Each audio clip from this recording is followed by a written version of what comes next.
Hello, everyone, and welcome to our June office hours webinar. My name is Stacy Hatch, and I am a product marketing manager here at GuideCX.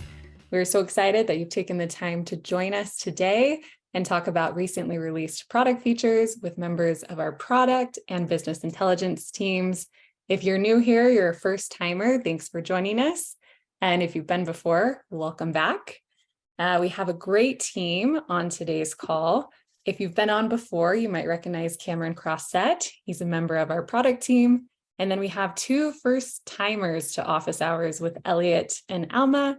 So I'm just going to go ahead and give them a couple of minutes to introduce themselves to you. We'll go ahead and start with Cam. Great. Thanks, Stacy. It's wonderful to be back in another office hour session. You can see I've got a little bit more hair, not on the top of my head, but on my face versus my picture there.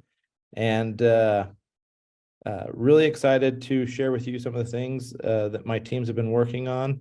One of the things I love about GuideCX is our passionate customer base.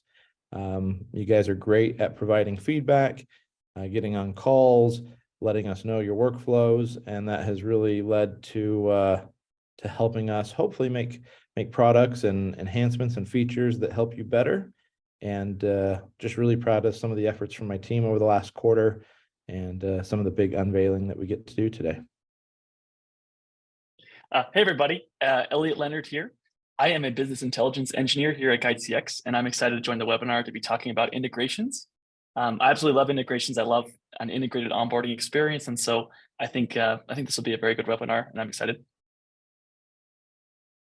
Hi, everyone. My name is Alma Pari. I'm also very excited to be here today. So this is my first time. I'm a technical solutions manager here at GuideCX, and I am primarily responsible for reporting and all things data that goes to our clients. And so I'm excited to be here, and I'm excited to share with you some of the new reports that we're building and releasing as well. Perfect. Thanks, guys. They touched a little bit on this, but we'll go ahead and start with Cam on today's office hours. He'll be talking about the recently released project table, which you may have seen enter into our new labs experience. He'll also be covering a lot of the fantastic feedback we got from you all in the labs experience regarding the project table and things that we're going to be changing and editing to continue to improve that experience. Then Elliot will be talking about our newest integration, which is with Calendly, and how that can help you automate scheduling with your customers. And then finally, we'll have Alma talk to us a little bit about data-driven client onboarding. And as you mentioned, some new reports that will be available very soon in your instances. As always, please go ahead and leave any questions that you have in the Q&A tab. We want your engagement, we want your feedback. And we will be sending out a recording of this office hours webinar probably tomorrow following the call. So go ahead and kick us off, Cam. Great. Let me share my screen here. And right there. Okay. So we're going to talk first today about the new project table.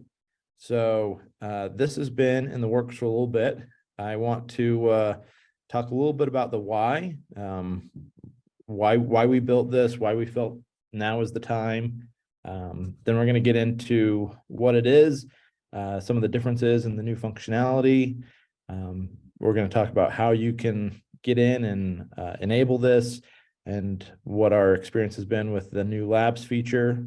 And then I'm going to give you a little bit of a sneak peek as to what's coming next with this project table, because it's pretty foundational. So let's first talk about the why behind it.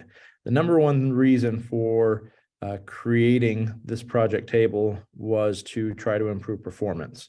So for all intents and purposes, the projects page is the homepage of GuideCX, and we want that to be a fast loading page. We know that that's the space that a lot of users live in, that they access their projects, they move from project to project, filter, search, all of those things. So we wanted to improve it from a performance standpoint. The second thing is a more modern look and feel.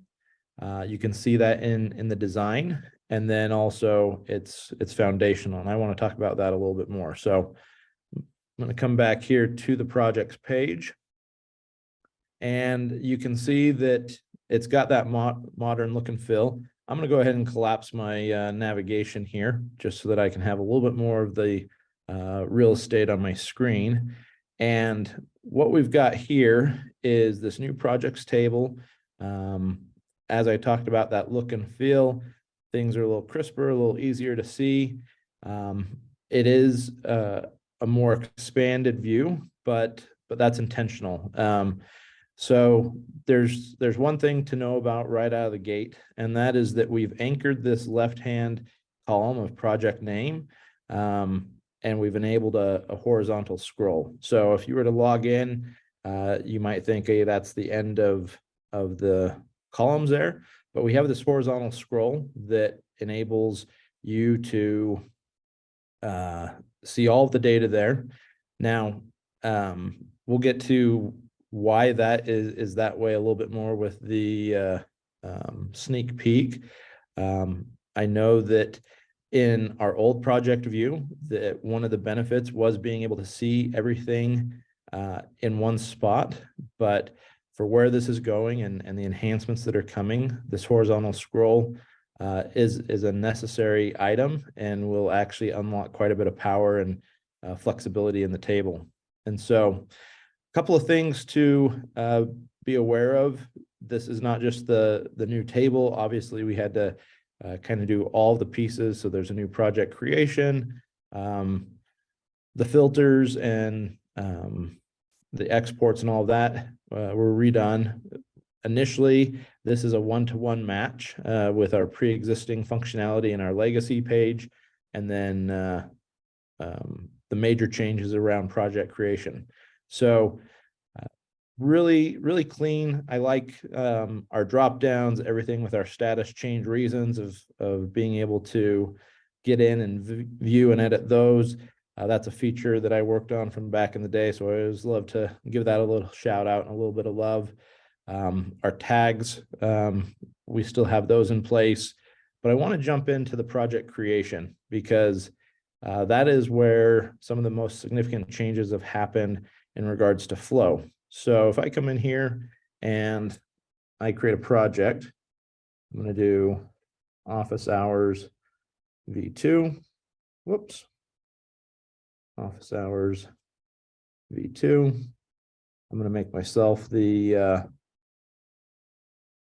project manager. So there are still 4 steps to our process, but we've rearranged a few things. And one of those is around our template. I'm going to pull this out.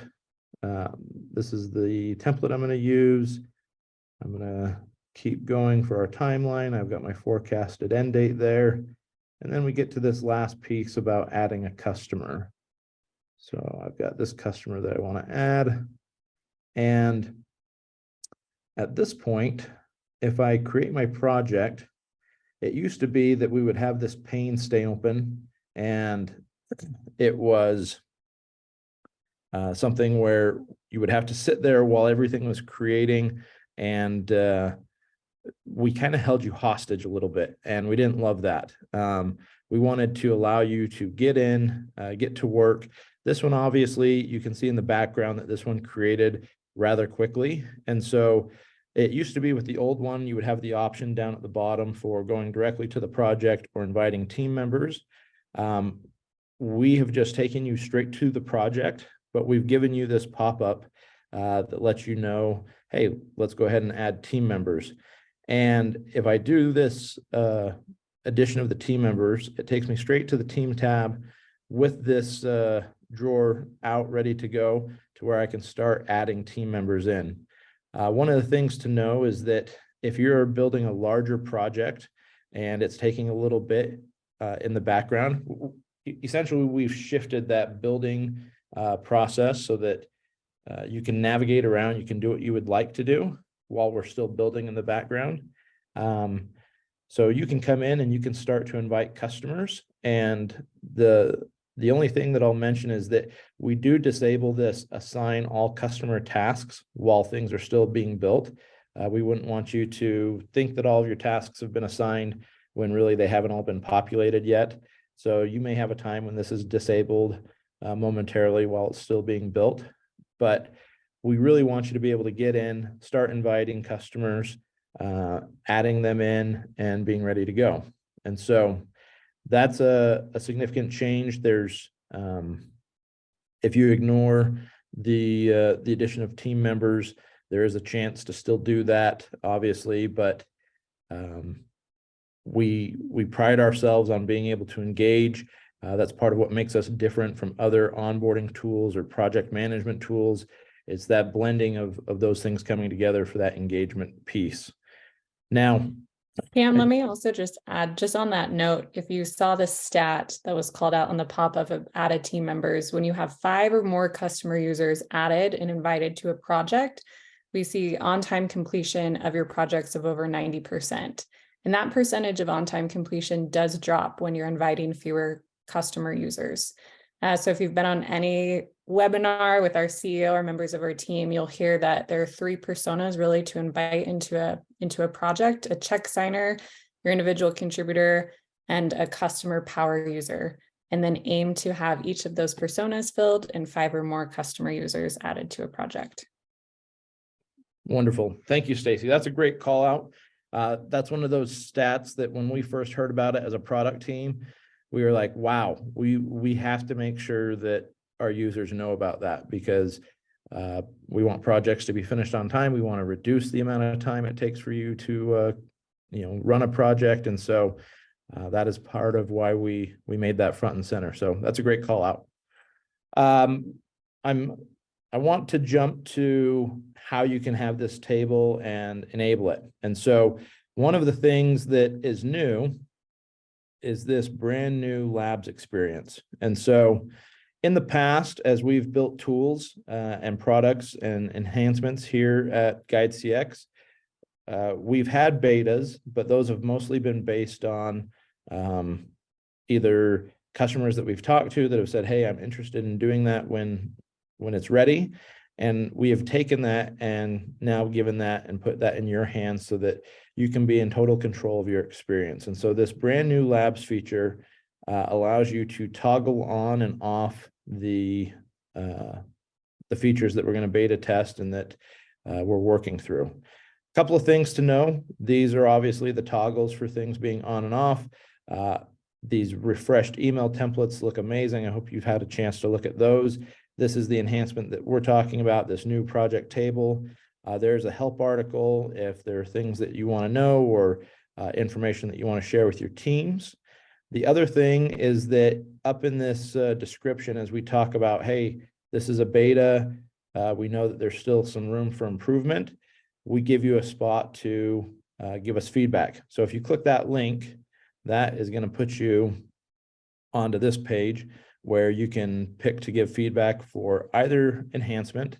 You can talk about how you like it and any feedback that you've got. And then I just need to get my Zoom is in the way. My apologies. Let me just move that for a moment. All right. So this is what I get to see when you submit feedback. So I can come in here.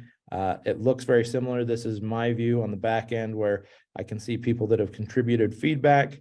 And when I dive in here, I get to see how it was voted for, the degree with which it impacts.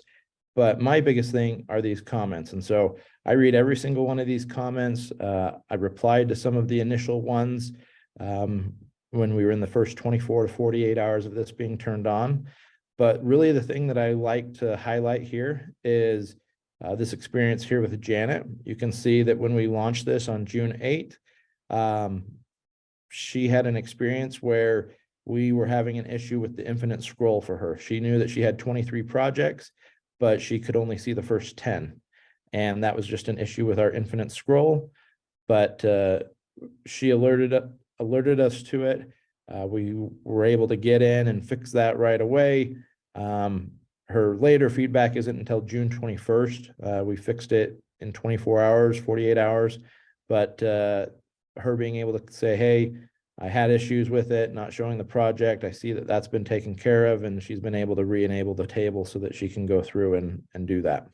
So for me, that's like music to my ears, where this is the labs feature working exactly the way that we want it. Put it out, get initial feedback, and then continue to build on it. And as I've talked about that, this table is foundational, and we've got this horizontal scroll for a few reasons. The next thing up that my team is going to be working on, and this is that sneak peek, is actually, I'll display it right here. We started scoping this work out as a team yesterday, and we're going to be adding this columns button, and there will be the opportunity to toggle on and off different columns. So if there's a column that doesn't matter to you, that you have no desire to see, then you can get rid of it. And I should mention, in the labs feature, when you turn that on, that is an org level setting. That's going to turn it on and off for everybody. This feature right here with the columns and the show hide, that's going to be an individual thing. So you've got to be in this new version of the table. You're going to be able to turn things on and off as you want. And then the other thing that we're going to be working on is the ability to drag and drop and move these columns to the spot that you want. So if there is a column, say it's forecasted end date. Currently right now, we know that one is on the far right. And there are some people that was part of the feedback is, hey, I really like seeing that. I'd rather it be further to the left. And we're going to empower you to make this a completely customized view. And once we've got those pieces in, that unlocks additional functionality for things for custom fields or other pieces like that. So I'm way over time. I'm sorry, Stacy. Okay, there are a few questions coming in for you, Cam. One from Amanda, which you just answered. Will we be able to choose the columns in the new projects table? So yes, as you saw a sneak peek of what that's going to look like that Cam's team is working on right now. That gives you the ability to add or kind of delete columns from the project table. A question from— Sorry, Stacy. Yeah. One quick follow-up to that, just so that we've got proper expectations. The initial version of that is just going to be these pre-existing columns that are in there. Version 1 is just to turn these ones on and off. Once that functionality exists, that's when we will then turn to expanding the list of columns that are available in that dropdown. And so you've probably seen things that are in the export that aren't displayed on here. Those things are candidates and potentials for being added. And then, like I said, custom fields is another piece that we want to add in, where that's very org specific and that's not universal throughout every org. That's perfect, because Matthew had that question, if those custom columns would allow for some of the custom fields that they've created in their GuideCX instance. Yep. So to come. Annie is wondering, will a condensed view of the table be available that includes shorter rows for those using smaller screens? It's a good question. We have had that feedback of about that. There's nothing that's been determined on that.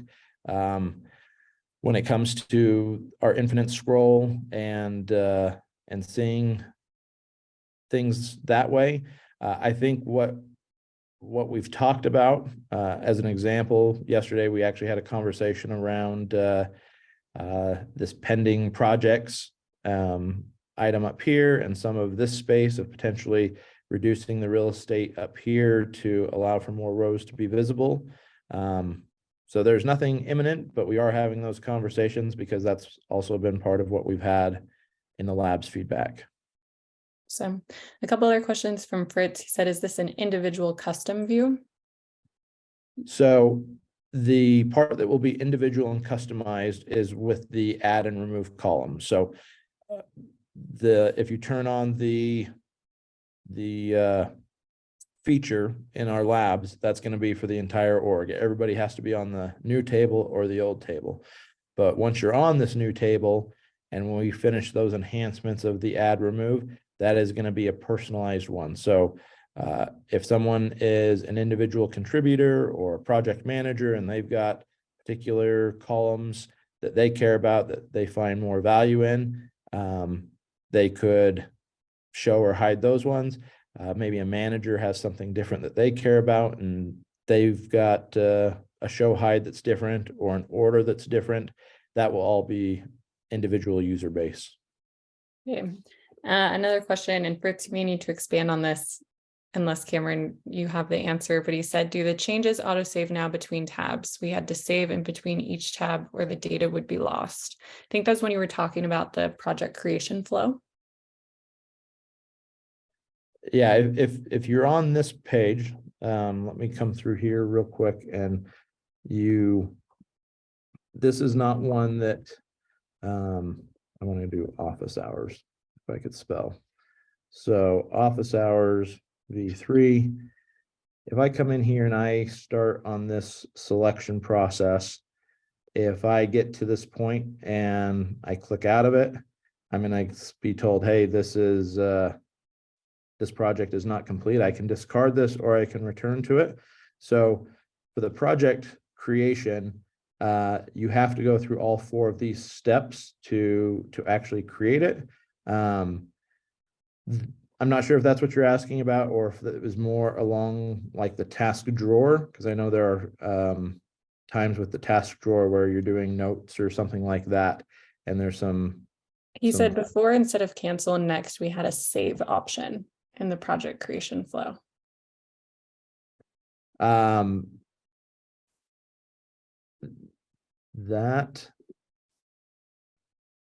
me go right here real quick.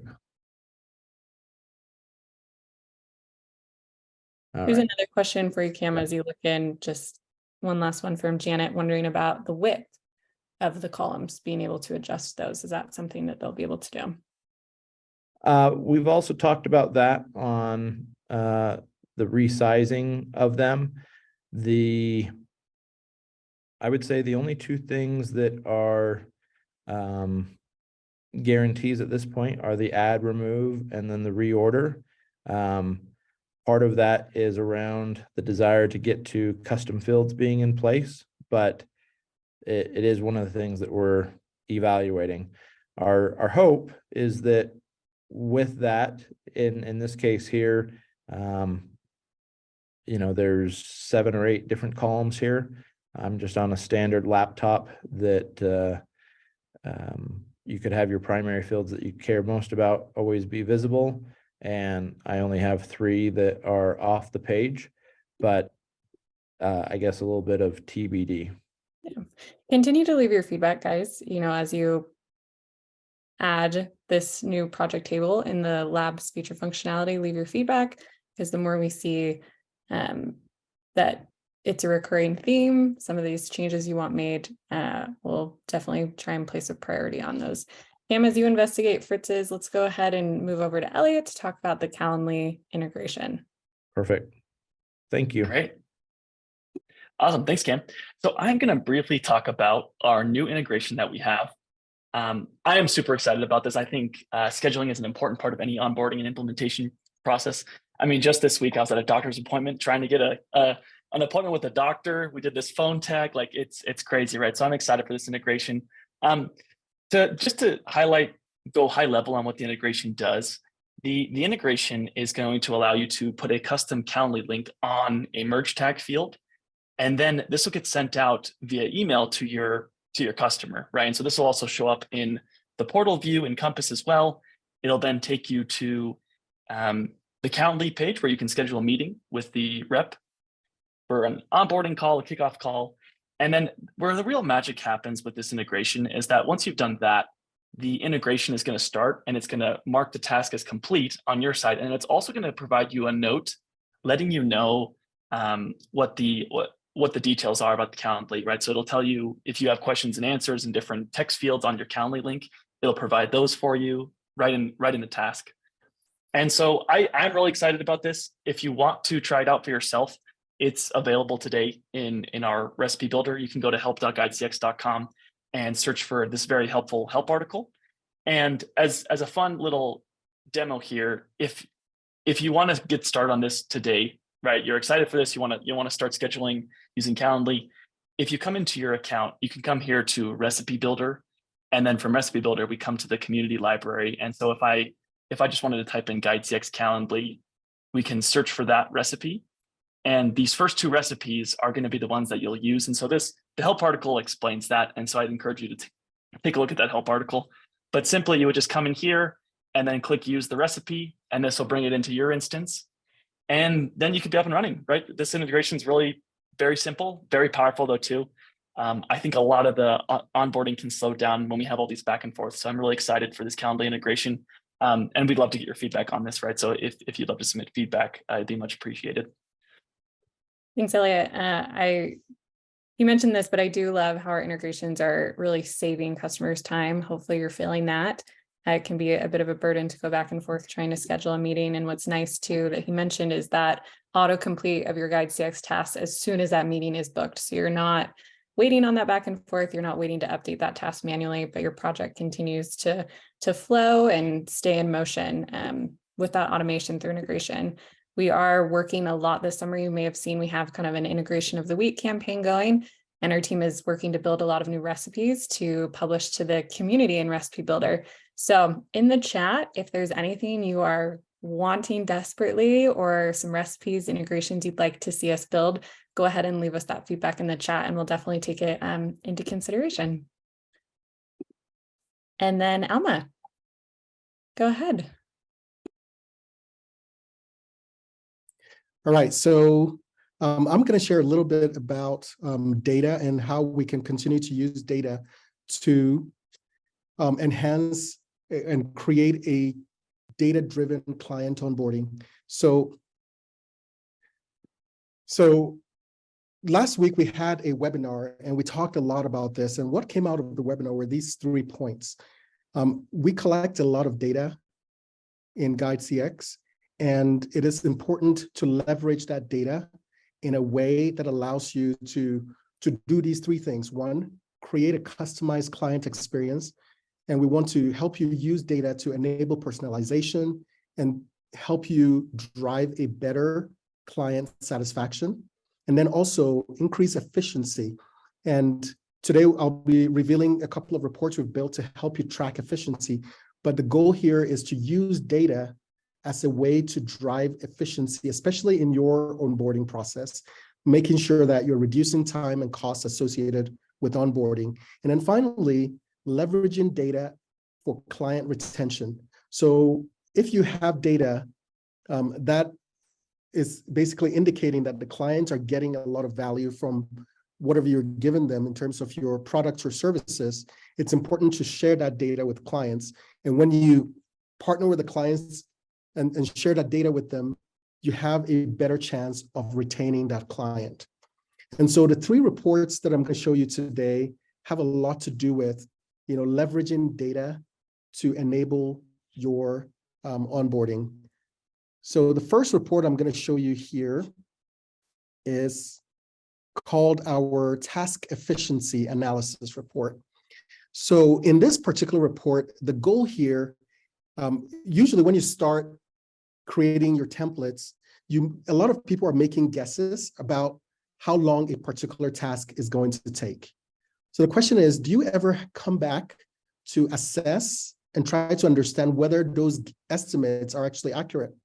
And so this task efficiency analysis dashboard allows you to do so. And so when you come to the dashboard, of course, it's going to tell you the first thing is the number of tasks that have been analyzed. And this represents the number of tasks that have actually been completed on a project. And then you also see the number of projects that have been analyzed. And then this chart here gives you a little more information around your efficiency of your task durations. So when you create a task on your template, you usually you give it a couple of days or 3 days, 4 days. This is telling you how well those are working. So this is saying, in our case here, in this data, is saying that on average, in February, we were 1 day early on most of our tasks. That's a good thing. Here, we were 3 days early.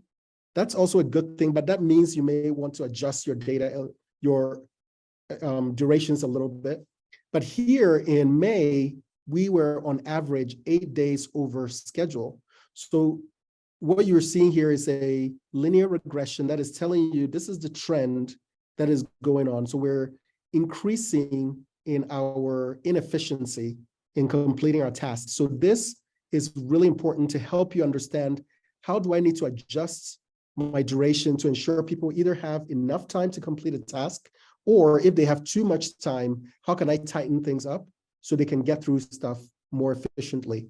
Now, the next chart down here gives you more details on a task by task basis. So here you'll be able to come in and see for each individual task, how long it's taking for that task to complete on average. So here it gives you a late percentage. So what this is saying is that this task, 66% of the time is late. And then we can come here and get some more information about how long, when it's late, how long is it taking? 17 days. But we can see this task has only been assigned 2 days. So you can use this to try to understand what adjustments you need to make to your tasks to ensure that everything is pretty tight. Most people are, getting enough time to complete the task, so you can potentially shrink how long it takes to onboard clients and so on and so forth. So that's the task efficiency analysis. Now we've taken that same concept and applied it also to resources. So sometimes you may have, a user who is completing tasks much more efficiently than other users.